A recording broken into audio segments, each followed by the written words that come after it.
এমন কোনো আমল আছে কিনা যেটা প্রতিদিন করলে জীবনটা বরকতময় হবে, কল্যাণময় হবে এবং রিজিক বৃদ্ধি পাবে? অন্যতম প্রধান আমল হলো তাকওয়া অবলম্বন করা। আল্লাহ কোরআনে বলেছেন, ওয়ালাউ আন্না আহলাল কুরআ আমানু ওয়াত্তাকাউ লাফাতাহনা আলাইহিম বারাকাতিম মিনাস সামা। যদি কোনো জনপদের লোক ঈমান আর পর তাকওয়া মেইনটেইন করে, তাকওয়া অবলম্বন করে, আল্লাহ বলেছেন আসমান থেকে আমি তাদের জন্য বরকতের দুয়ারগুলো ওপেন করে দেব, অনেক দরজা ওপেন করে দেব। তাকওয়া কি? আল্লাহ ভয়ের চেতনা থেকে হালাল হারাম, আল্লাহর আদেশ নিষেধগুলোকে মেনটেন করে চলা, হারাম থেকে বেঁচে চলা আর হালাল কাজগুলো বা ফরজ কাজগুলো করে চলা। আমি যেটা হারাম তাদের কাছে যাবো না, যেটা নির্দেশ করেছেন অবশ্যই সেটা আমি করব। এই মানসিকতা যদি থাকে এবং এটা যদি নিয়মিত মানুষ চর্চা করতে থাকে, আল্লাহ তাআলা তার জীবনে বরকত দেবেন ইনশাআল্লাহ। বরকতের 10টি চাবি আছে কোরআন হাদিসের আলোকে। এটা নিয়ে আমাদের একটা ভিডিও বছর 10-12 বছর আগের একটা ভিডিও অনলাইনে আছে, বরকতের 10টি চাবি। এটা সৌদি আরবে আমি যখন ছিলাম তখনকার ভিডিও অনলাইনে এখন আমাদের পেজের চ্যানেলে আছে, ওটা দেখে নিতে পারেন। কিন্তু মৌলিক এবং প্রধান আসলে একটা বললাম যে বরকতের প্রধান চাবি হলো তাকওয়া অবলম্বন করা। তাকওয়া অবলম্বন করতে থাকেন, আল্লাহ তাআলা বরকত দিবেন ইনশাআল্লাহ। বাবা যদি আকিকা দিতে সক্ষম না হন, তাহলে বাবার বদলে অন্য কেউ কি আকিকা দিতে পারবে? আকিকা কোনো বাবা আর্থিক কারণে দিতে পারছেন না, যদি বাচ্চার নানা, বাচ্চার দাদা বা অন্য কোনো XYZ যে কোনো ব্যক্তি বলেন বাচ্চার বাবাকে যে তোমার ছেলের আকিকা আমি দিয়ে দিচ্ছি, তো বাবার তরফ থেকে তিনি দিতে পারেন। কিন্তু আকিকাটার মধ্যে বাবার উপরে বড়টা আর্থিক যে কোনো ইবাদত একজন আরেকজনটা করে দিতে পারেন, তার তরফ থেকে করে দিতে পারেন। বোঝাতে পারছি? আমি হজ করব, একজন এসে আমাকে টাকা দিয়ে বললো যে আমি টাকা দিচ্ছি, আপনি এটা হজ করেন, তাহলে তিনি টাকা দিয়ে আমাকে হেল্প করেছেন, তিনি আমার কাছে সব পাবেন। বাট আর্থিক ইবাদত যেহেতু টাকাটা তিনি জমা দিয়েছেন, আমি হজ করলাম, জায়েজ আছে। আমার ছেলে আকিকা দিব টাকা নেই, কেউ একজন এসে আমাকে বললো এই নেন ছাগল কেনার টাকা, আপনি আকিকা দেন, আমি এটা দিয়ে আকিকা দিলাম, জায়েজ আছে। ইভেন কি উনি জবাই করে দিলেন, কিন্তু আমাকে জানাইতে হবে যে আপনার ছেলের আকিকা আমি দিচ্ছি, আপনার তরফ থেকে আমি দিয়ে দিচ্ছি, আদায় হবে, কোনো অসুবিধা। স্ত্রী যদি কোনো ব্যাপারে কারোর কাছে ওয়াদাবদ্ধ থাকে এবং স্বামী তা জানতে চায়, কথাটা স্বামীকে বললে ওই ব্যক্তির নিকট ওয়াদা ভঙ্গ হবে কিনা, আর যদি স্বামীকে না বলে তাহলে নিজেদের মধ্যে সমস্যা সৃষ্টি হতে পারে, এবং স্থায়ী স্ত্রীর করণীয় কি? দেখুন, স্বামী স্ত্রীর মধ্যে এতটুকু সেন্স থাকতে হবে পরস্পরের যে কারোর সাথে যদি কোনো প্রাইভেট কথার ব্যাপারে ওয়াদাবদ্ধ থাকে, ধরুন একজন মহিলাকে তার বোন বা অন্য কেউ এমন কিছু বলেছে যে তুমি কারোর কাছে বলবা না, তাহলে আমানত। তিরমিজির হাদিস নবী সাল্লাল্লাহু আলাইহি ওয়াসাল্লাম বলেছেন, ইযা হাদাসা আর-রাজুলু ফালতাফাতা ফাহিয়া আমানা। কেউ তোমার কাছে কিছু কথা বললো, বলে অন্যদিক ফিরলো, এটা তোমার কাছে আমানত হয়ে গেছে, চাইলে কারোকে তুমি শোনাতে পারবে না। আজকাল কি হয়, আমার কাছে মেসেঞ্জারে একজন একটা ভয়েস মেসেজ পাঠাইছে, হোয়াটসঅ্যাপে, ফেসবুক মেসেঞ্জারে। আমি কি করলাম, এমন কথা পাঠাইছে যে কথাটা সে আসলে আমাকে একান্তে বলছে, আরেকজনকে হয়তো বলবে না। আমি ওটা এমন একজনের কাছে পাঠিয়ে দিলাম যার কাছে এই সংবাদটা গেলে লোকটা মনে কষ্ট পাবে, তাই আমি আমানতের খেয়ানত করলাম। আজকাল এগুলো হয় কি হয় না বলে, আমি ইনবক্সে আপনার সাথে একটা আলাপ করলাম, যে আলাপটা একান্ত আপনার সাথে করবো, পাবলিকলি জানাবো না। আপনি কি করলেন, স্ক্রিনশট নিয়ে ওটা পাবলিকলি জানাই দিলেন, তাহলে আমানতের খেয়ানত করলাম। এগুলো কোনো কোনো ক্ষেত্রে জায়েজ আছে, কিন্তু ব্যক্তিগত বিষয়গুলোকে মানুষকে দুর্বল করার জন্য, দুর্বল পয়েন্ট পেয়ে তাকে অপমান করার জন্য এভাবে ছড়িয়ে দেওয়া জায়েজ নাই। আজকাল এগুলো যে অপরাধ সেটা বোধটুকু পর্যন্ত আমাদের নাই। তো এই জন্য স্ত্রীকে কেউ কিছু বলে যদি বলেন যে তোমার কাছে আমানত, তুমি বলবা না, স্বামী আর সেটা নিয়ে পিড়াপিড়ি করা উচিত না, যে এটা বলো না হলে আমি মনে কষ্ট পাবো। যদি করে এটা স্বামীর মূর্খতার প্রমাণ। কোনো কিছু নিয়ে ইমানদার খুব বেশি সিরিয়াস হয়ে এত পাগল করা হয়ে যাবে না। এই জন্য স্বামীর উচিত ছাড় দেওয়া। যদি মনে হয় যে না, স্বামী স্ত্রীর মধ্যকার সম্পর্ক নষ্ট হওয়ার উপক্রম, তাহলে যা ওয়াদা তাকে বলে অনুমতি নেওয়া দরকার, যে আমার স্বামী এরকম প্রেয়ারি করছে, আমি নিরুপায়, আমাকে একটু বলতে দাও।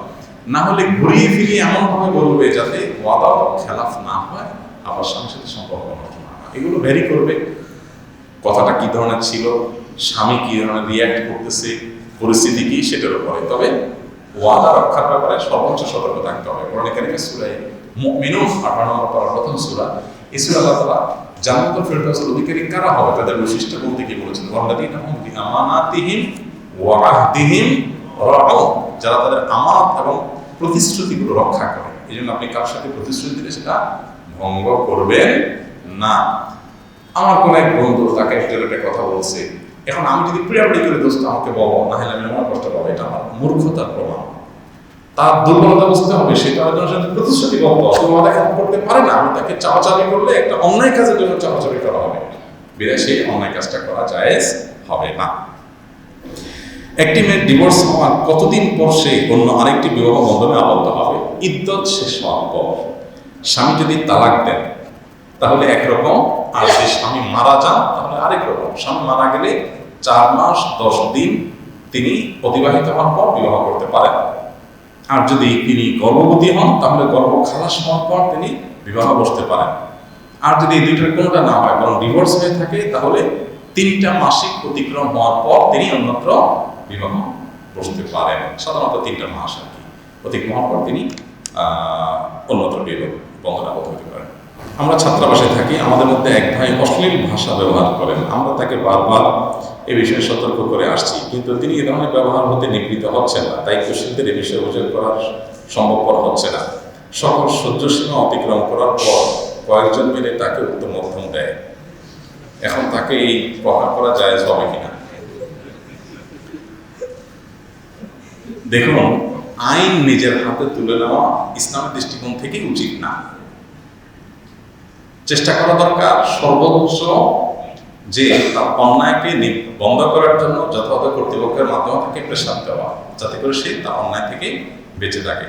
আইন নিজের হাতে তোলার এই রেওয়াজ যদি চালু হয়, আমি আপনাকে মেরে ফেলবো আর বলবো যে হ্যাঁ আপনি এমন কাম করছেন যে মারতে হয়েছে আমাকে, তাহলে সবাই সবাইকে করবে, তাহলে একটা সমাজে শৃঙ্খলা কখনো থাকবে না। এই জন্য এ ধরনের কাজ যথাসম্ভব না করা উচিত। এখন আমি তো বুঝতে পারছি না এখানে কি ধরনের গালি। সাধারণ যদি সবাই গালি গালাজ করে, সে তো সবাই ইগনোর করলেই হলো যে আমি পাত্তা দিলাম না, শুনলাম না, সে গালি গালাজ করতেছে, তার থেকে আমরা দূরে থাকলাম। এটি তো সবচেয়ে সহজ সমাধান। তারপর অ্যাকচুয়াল সমস্যা কি উপস্থিত হয়ে শ্বশুরকে সাক্ষাৎ করে ডিটেল করলে হয়তো আমরা আরো বিস্তারিত পরামর্শ দিতে পারবো। সম্প্রতি এসএসসি এবং দাখিল পরীক্ষার্থীদের মধ্যে যে আত্মহত্যার ভয়াবহ সংবাদ আমরা শুনতে পাচ্ছি, এর কারণ কি এবং প্রতিকার উপায় কি? আমরা এটা আলহামদুলিল্লাহ আজকে জুমার পূর্ববর্তী আলোচনায় বলেছি। 8 বা 10 জন পরীক্ষার্থী পরীক্ষায় কাঙ্ক্ষিত ফলাফল না হওয়ার কারণে তারা ডিপ্রেশনে ভুগে এক পর্যায়ে আত্মহত্যার পথে বাড়িয়েছে। খুবই দুঃখজনক, বেদনাদায়ক একটা অধ্যায়। শিক্ষার্থীদের মধ্যে, তরুণদের মধ্যে আত্মহত্যার এই প্রবণতা দিতে বেড়ে চলেছে। সাল্লাল্লাহু আলাইহি বলেছেন, তোমরা নিজেদেরকে ধ্বংসের দিকে ঠেলে দিও। আল্লাহ বলেছেন, লা তাকতুলু আনফুসাকুম ইন্নাল্লাহা কানা বিকুম রাহিমা, তোমরা নিজেদেরকে হত্যা করো না, শেষ করে দিও না। নবী সাল্লাল্লাহু আলাইহি ওয়াসাল্লাম বলেছেন, যে ব্যক্তি আত্মহত্যা করবে, মান কাতালা নাফসাহু বিশাইইন মুআযযিবু বিহি ইয়াওমাল কিয়ামা, কোনো কিছু দিয়ে আত্মহত্যা করলে ওইটা দিয়ে তাকে শাস্তি দিতে থাকা হবে কিয়ামতের ময়দানে, কিন্তু সেখানে মরণটা হবে না। তো এই জন্য আত্মহত্যা মহাপাপ এবং কবিরা গুনাহ। কোনো হাদিসে আছে জাহান্নামে স্থায়ী থাকবে যদি কেউ আত্মহত্যা করে মারা যায়। যদিও এখানে মুহাদ্দিসদের ভিন্ন ব্যাখ্যা আছে যে স্থায়ী হবে তখনই যখন সেটাকে বৈধ মনে করবে, তখন সেই ইমান হারাম হবে। তো এই জন্য আত্মহত্যা করা মহাপাপ, কবিরা গুনাহ, জাহান্নাম যাবে। যে ব্যক্তি কোনো পেরেশানি, কোনো ডিপ্রেশন থেকে বাঁচার জন্য আত্মহত্যা করবে, সে যেটা থেকে বাঁচতে চাচ্ছে আত্মহত্যা করে, আত্মহত্যা করতে তার চাইতে ভয়ঙ্কর বিপদের মুখে যাবে, সে জাহান্নামে পতিত হবে। অতএব বুদ্ধিমানের কোনো কাজ না, এটা ইমানের দুর্বলতার কারণে হয়। আমাদের শিক্ষার্থীদের ইমানের দুর্বলতার কারণে সে এই পথে যায়। তার ভিতরে আল্লাহর প্রতি ইমান থাকতো, সে জাহান্নামে যাওয়ার মতো কাজ করতো না। তাছাড়া আল্লাহর উপর আস্থা ভরসা থাকলে আমার একটা আশা পূরণ হয়নি, আরো 10টা আশা পূরণ হবে ভবিষ্যতে, সে ভরসা রাখতো আল্লাহর উপরে, আস্থা রাখতো। এটা ইমান ঘাটতির কারণ। আমাদের শিক্ষার্থীদের ধর্মীয় শিক্ষার অভাব এটা হয়েছে। তাছাড়া অভিভাবকরা অনেকে শিক্ষার্থীদের উপরে অস্বাভাবিক রকমের প্রেশার দেন। তাদের মানুষের মতো মানুষ হওয়া, আল্লাহভীরু হওয়া, এটার চাইতে তারা তথাকথিত কেরিয়ারের জন্য পাগল করা হয়ে গেছে, ভোগবাদী, বস্তুবাদী হয়ে গেছে। এই জন্য শিক্ষার্থীরা সেসমস্ত প্রেশার নিতে পারে না। অনেক সন্তান আছে যে তারা একটু ইন্ট্রোভার্ট কিসিমের, এই ইন্ট্রোভার্ট কিসিমের ছেলে মেয়েদেরকে দেখা যাচ্ছে যে তাদের উপরে আননেসেসারি কিছু প্রেশার রাখতে, এগুলো তারা নিতে পারে না। নানা কারণে এই ঘটনাগুলো ঘটে, সেগুলো আমাদের বন্ধ করার জন্য কারণগুলো সব দূর করতে